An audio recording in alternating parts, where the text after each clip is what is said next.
Hi guys and welcome back to another video. My name's Absolute Fade and today I'm going to do a review of one of the most hyped games of 2022, Sifu.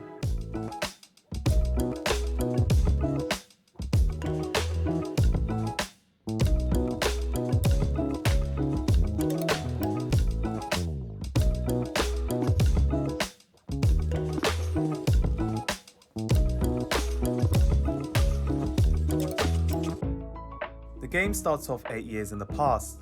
The main antagonist Yang and his accomplices break into a martial arts school to steal a certain item. The school's master, known by others as Sifu, tries to stop them, but Yang overpowers him and then proceeds to kill him. He then orders his lackey to kill the master's child too. Luckily, this child holds a pendant that revives them after death. Now in the present, you set off on a journey to find out why Yang, a former member of your dad's school, would turn against his master. As you play the game, you exact revenge along the way by targeting the members of Yang's group to make Yang pay for his betrayal. Sifu is a third-person action beat-em-up game set in a Chinese town. As the main character, you start off at the age of 20 and enter different levels to eventually reach the final boss at the end, one of the 5 members of Yang's crew. Each time you die in a level, your age and death counter increases, and after you reach a certain age, you will get a game over.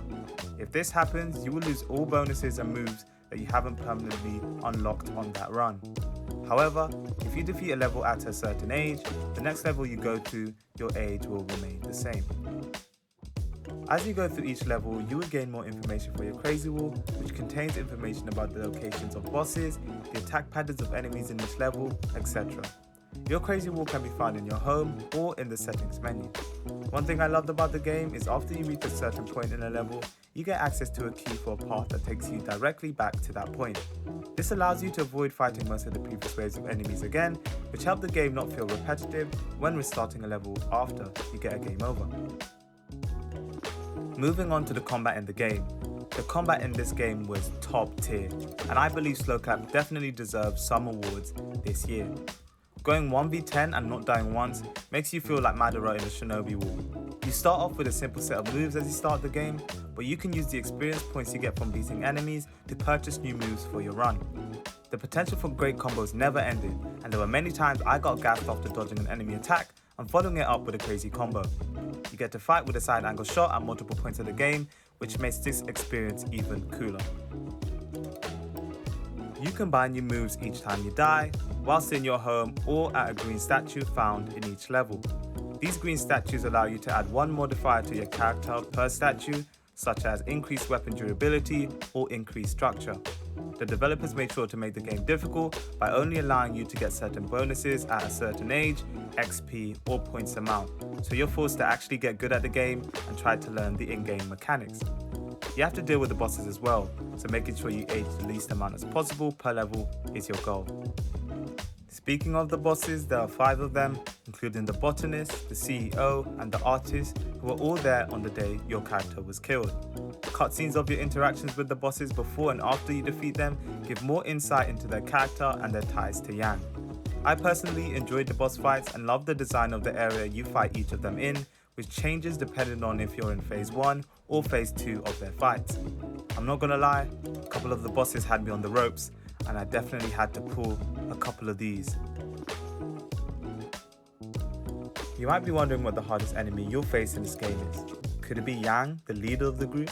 Could it be Sean, the leader of the fight club? No, I'll tell you the real one. It's the camera. Fights can get intense, and when you've been backed against a pillar or a wall, give up all hope of trying to dodge, as you literally won't be able to see. I guess you could say this teaches you to work on your positioning, but the developers sometimes throw 10 enemies at you at one time in a tight space. You can literally do nothing, which I found incredibly annoying. But I guess it didn't happen too often, so I can't be too harsh.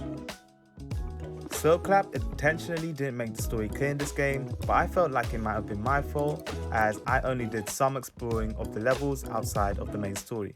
However, I went on Reddit before making this video and I saw someone who completed 95% of the gameplay saying this too.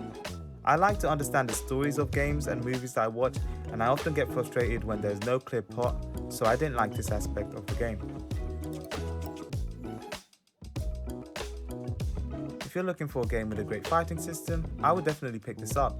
The game never gets easy, so you have to prepare to die a couple times to really understand how to dodge, block, or use focus in the game. However, the satisfaction you get after clearing a level, especially the club for the first time, is sensational. I played this game on PC, but it's also available on the PS4 and PS5, and the price is around £30, so not too bad. You reached the end of the video, and I'm thankful that you did. If you liked this video, please like, share and subscribe, and also check out my last review shown on the screen. If you want to talk about anything related to gaming, hit me up on my socials. I'm always open to talk.